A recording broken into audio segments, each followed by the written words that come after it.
কোরবানির গোশত কতদিন ফ্রিজে রেখে খাওয়া যাবে?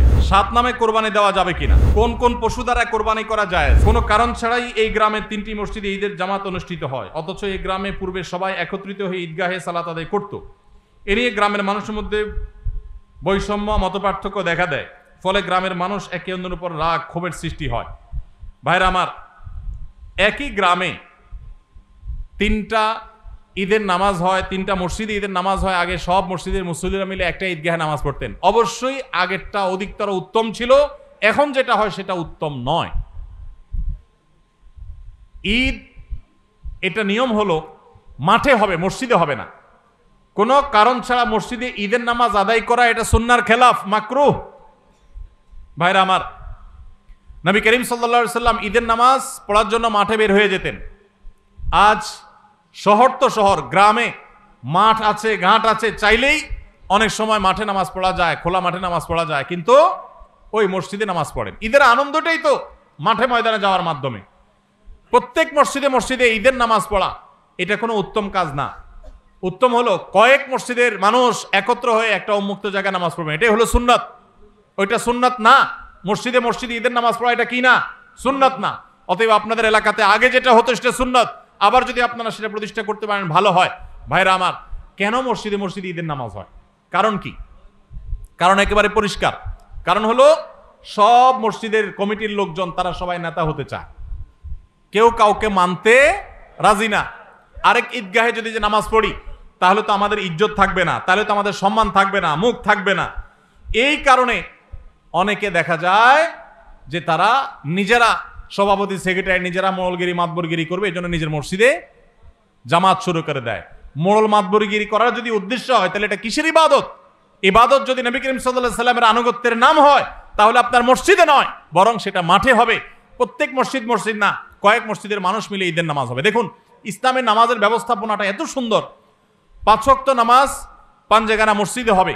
প্রত্যেক এলাকার ছোট ছোট ঘর বাড়ির, ছোট বড় ঘর বাড়ির লোকেরা তারা দিনে 5 বার একত্র হবে, কুশল বিনিময় হবে, একজন একজনের হাল পুরসি করবে। এটা একটা সৌন্দর্য। আবার জুমার নামাজ, জুমা মানেই হলো একত্র করে, যে অনেকগুলো পাঞ্জেগানা মসজিদের মুসল্লিদেরকে একত্র করবে জুমার নামাজ। আবার ঈদের নামাজ হলো অনেকগুলো জুমার নামাজের মুসল্লিকে একত্র করবে, আরো বড় পরিসরে হবে, সেটা হলো ঈদের নামাজ। আর আরাফাতের ময়দান হলো গোটা বিশ্বের মুসলমানদেরকে একত্র করবে, সেটা আরো বড় পরিসরে। এটাই হলো নামাজের সৌন্দর্য। এই চেইনটা ইসলাম দিয়েছে, কিন্তু আমরা সেটাকে নষ্ট করে ফেলেছি। এই জন্য আপনাদের গ্রামে যারা 3টা মসজিদে বিভক্ত হয়েছেন তারা আবার একটা ঈদগাহে একত্র হন। আল্লাহ আপনাদেরকে সুন্নতের উপর আসার তৌফিক দান করুন। 7 নামে কোরবানি দেওয়া যাবে কিনা? কোরবানি 7 নামে দিবেন কিনা? ভাইরা আমার, কোরবানি মূলত আল্লাহর নামে হবে, এটা আমাদের বলার ভুল। আমরা বলি 7 নামে কোরবানি, আসলে 7 নামে না, 7 জনের তরফ থেকে, 7 ব্যক্তির তরফ থেকে কোরবানি হয়, 7 ব্যক্তির পক্ষ থেকে কোরবানি হতে পারে। গরুতে, ওটে সর্বোচ্চ 7টা ভাগ হতে পারে, 7-এর নিচে হতে পারে, উপরে হতে পারে না। আবার ভগ্নাংশ হবে না, অর্থাৎ 1 ভাগ 2 জনে মিলে নিলে হবে না। বুঝে আসছে কথা? 3 ভাগ হতে পারে, 2 ভাগ হতে পারে, 7 ভাগ সর্বোচ্চ হতে পারে। 7 ব্যক্তির পক্ষ থেকে কোরবানি যথেষ্ট হবে। গরু এবং ওটে, মহিষে, এগুলোতে যথেষ্ট হবে। পরিষ্কার নবী করিম সাল্লাল্লাহু আলাইহি ওয়াসাল্লামের হাদিস রয়েছে। আজকাল অনেক আলেমরা এটা নিয়ে, বা কোন আলেমরা এটা নিয়ে মত পার্থক্য করেন, দুর্ভাগ্যজনক সেটা। এটা নিয়ে সংখ্যাগরিষ্ঠ ইমামদের দ্বিমত নাই। আরব আজম কোন দেশে সংখ্যাগরিষ্ঠ আলেমদের কোনো দ্বিমত নাই যে গরু, ওট এগুলো 7 ব্যক্তির তরফ থেকে যথেষ্ট হবে। কোন কোন পশু দ্বারা কোরবানি করা জায়েজ? কোন কোন পশু দ্বারা কোরবানি করা জায়েজ? ভাই, এটার উত্তর হলো কোরবানি করা যাবে ওট দিয়ে, যদি ওটের বয়স হয় 5 বছর। কয় বছর? 5 বছর বয়সী ওট। আর গরু দিয়ে কোরবানি করা যাবে, মহিষ দিয়েও করা যাবে, যদি গরু মহিষের বয়স হয় 2 বছর। আর ছাগল দিয়ে, ভেড়া এবং দুম্বা দিয়ে কোরবানি করা যাবে যদি এগুলোর বয়স হয় 1 বছর। তাহলে 3 ক্যাটাগরির পশু, ওট আর গরু মহিষ এবং ছাগল, ভেড়া, দুম্বা, এই 3 ক্যাটাগরির পশু দিয়ে কোরবানি করা জায়েজ আছে। এবং এছাড়া অন্যান্য যেগুলো আছে, বন্য জন্তু অথবা অন্যান্য হালাল পশু, হাঁস, মোরগ, এগুলা কোনোটা দিয়ে কোরবানি করা জায়েজ নাই। কোরবানি শুধুমাত্র ওইটা দিয়ে কোরবানি করা জায়েজ আছে, 3 ক্যাটাগরির পশু। কোরবানির গোশত কতদিন ফ্রিজে রেখে খাওয়া যাবে? কোরবানি গোশত কতদিন ফ্রিজে রেখে খেতে পারবেন? ভাইরা আমার, এটার কোনো লিমিটেশন নাই। এটা নির্ভর করবে আপনার রুচির উপরে। এটা নির্ভর করবে যে আপনি কতদিন রেখে নিজে খেতে চাচ্ছেন বা এটা কতদিন ভালো থাকে তার উপরে। অনেকে খুব বেশি দিন গোশত ফ্রিজে রেখে, মাছ ফ্রিজে রেখে খেতে পছন্দ করেন না। ভাইরা আমার, কোরবানির গোশত যেহেতু আল্লাহকে আমি দিয়ে দিয়েছি, এটা আসলে আমার কিনা গোশতের মতো না। অতএব এখানে আমি যেটুকু পাই ওইটুকুই আমার জন্য বেশি। এই মানসিকতা থাকলে তাহলে গোশতের মধ্যে লাভ লস আর হিসাব করার মানসিকতা আমাদের থাকবে না। কোরবানির পশুর গোশত বেশিরভাগই দান করে দিবেন। আপনি 3 ভাগের 1 ভাগ দান করলেন, 1 ভাগ আত্মীয় স্বজনকে খাওয়ালেন, আরেক ভাগ আপনি রেখে দিলেন। এটা হলো মুস্তাহাব, কিন্তু এটা জরুরি না। কেউ যদি বেশিরভাগও রেখে দেয় তার কোরবানি হয়ে যাবে। উদ্দেশ্য যদি আল্লাহকে খুশি করা হয়, গোশতটা যদি মূল উদ্দেশ্য না হয়। কারোর উদ্দেশ্য হতে পারে যে আমি রেখে দিয়ে পরে আস্তে আস্তে আল্লাহর হস্তে মানুষকে দিব, গরিব দুঃখীদেরকে রান্না করে খাওয়াবো, নিজেরাও খাবো, তো আলহামদুলিল্লাহ তিনি রাখতে পারেন। এটার কোনো লিমিটেশন নাই যে কোরবানি গোশত এতদিনে বেশি রাখা যায় না, এমন কোনো কথা নাই। আসন্ন কোরবানি নিয়ে যদি কিছু নসিহা পেশ করতেন, আমরা বলে ফেলেছি সেটা। দাড়ি কতটুকু রাখা শরীয়ত সম্মত? যাদের দাড়ি কম গজায় তাদের ক্ষেত্রে শরীয়তের বিধান কি? দাড়ি এটাকে লম্বা করতে হবে। আফুল্লুহা আর খুল্লুহা, নবী সাল্লাল্লাহু আলাইহি সাল্লামের নির্দেশ, তোমরা দাড়িকে ছেড়ে দাও, লম্বা করো। এখন যাদের দাড়ি গজাই কম তাদের সওয়াব যে কম হবে তা না। আমরা অনেকে মনে করি দাড়ি যত লম্বা হয় সওয়াব মনে হয় তত বেশি হয়। না, ব্যাপারটা সেরকম না। কারো দাড়ি অনেক ছোট হয়, দাড়ি যদি ছোট হলে সওয়াব কম হয়, তাহলে মালয়েশিয়ান ইন্দোনেশিয়া মানুষদের দাড়ি সওয়াবই থাকবে না। বেচারার দাড়ি একটু বড়ই হয় না। আমার দেশে অনেকের আছে যে সামান্য অল্প অল্প দাড়ি। তো দাড়ি অল্প হোক আর বেশি হোক, আমার যা আছে আমি সেটাই রেখে দিছি, আমি কাটি নাই। এর মাধ্যমে আল্লাহ তাআলার কাছে আমি সওয়াব পাবো, এটাই সুন্নাহ পালন হয়ে যাবে, ওয়াজিব আদায় হয়ে যাবে। নামাজে অনেক সময় রাকাত ভুলে গেলে করণীয় কি? অনেক সময় 3 রাকাত পড়লাম নাকি 4 রাকাত ঠিক মনে থাকে না। নামাজে রাকাত সংখ্যা নিয়ে যদি আমাদের সমস্যা হয়, এই সমস্যা তো প্রায় হয়, তাই না?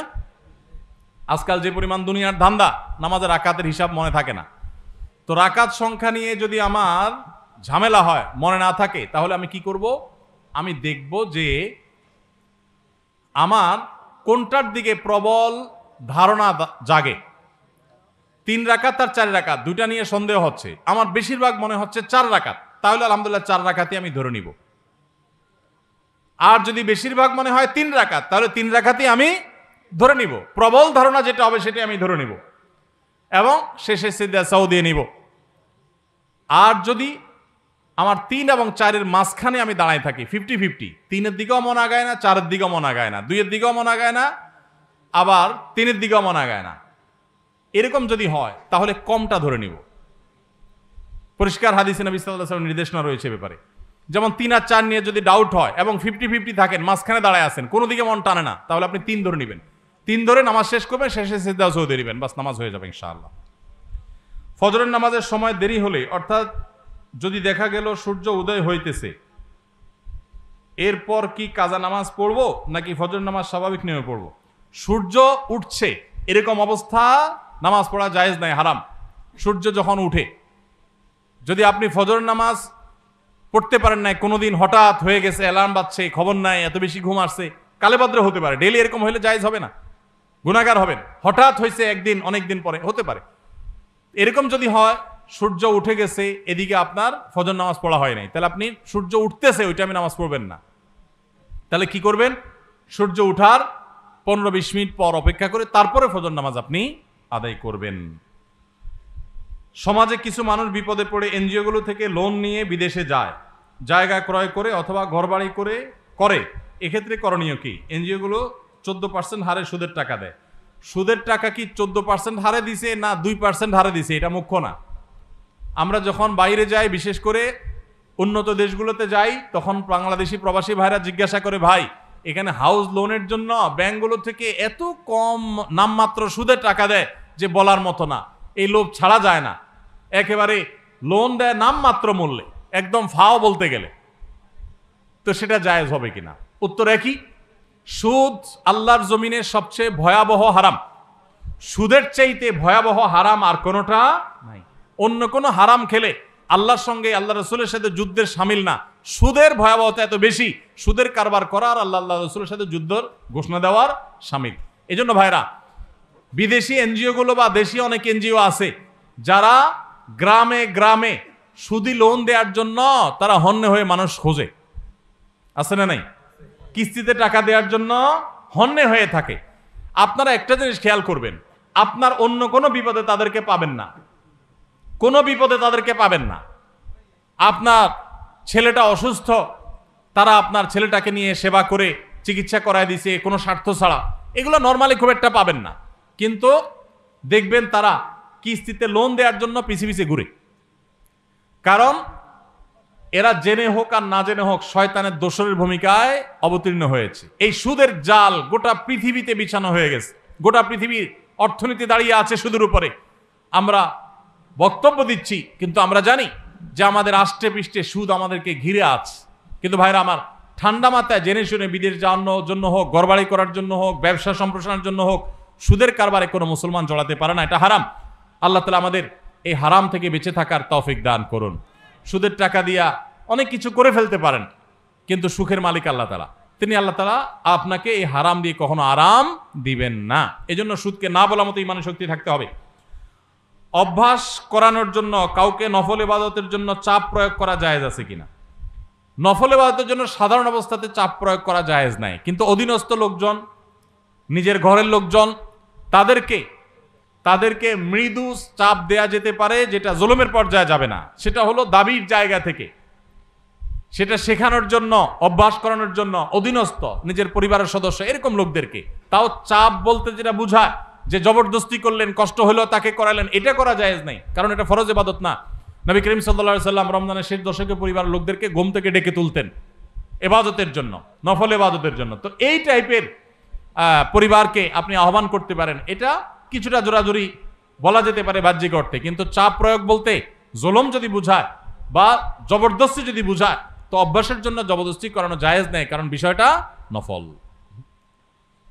পিরিয়ড অবস্থায় মুখস্থ সূরা বা কোরআনে কারীম থেকে তেলাওয়াত করা যাবে কিনা? পিরিয়ড অবস্থায় কোরআন তেলাওয়াত করার ব্যাপারে জমহুর বা সংখ্যাগরিষ্ঠ ইমামদের মত হলো মা বোনরা পিরিয়ড অবস্থায় কোরআন তেলাওয়াত করবেন না। তারা কোরআন তেলাওয়াত শুনতে পারেন, তারা ইসলামিক বই পুস্তক পড়তে পারেন, তারা অন্যান্য দ্বীনি বই, তাফসীর গ্রন্থ, হাদিস গ্রন্থ পড়তে পারেন, দোয়া দুরূদ জিকির আজকার সব করতে পারেন, কিন্তু কোরআন তেলাওয়াত তারা করবেন না, কোরআন স্পর্শ করবেন না। এটা হলো জমহুর এবং সংখ্যাগরিষ্ঠ ইমামদের মত। আমার বাবা একজন ব্যবসায়ী, তিনি ব্যবসায় হারাম করেন, আমি ঠান্ডা মাথায় অনেক করে বুঝিয়েছি, এর কারণে আমাকে দোকান থেকে বের করে দিয়েছেন। এখন এই ব্যবসার টাকা কি আমি খেতে পারবো? আমার জন্য কি হারাম হবে? পুরো ব্যবসাটা যদি হারাম হয় এবং হারামের উপরে দাঁড়ায় থাকে, তাহলে আপনি নিজে যেহেতু দোকানদারি করতেছেন, তার মানে নিজে কিছু করতে পারবেন, তাহলে আপনার জন্য জায়েজ নাই। আপনি প্রাপ্তবয়স্ক হলে আপনার বিকল্প উপার্জনের পথ আপনাকে খুঁজে বের করতে হবে।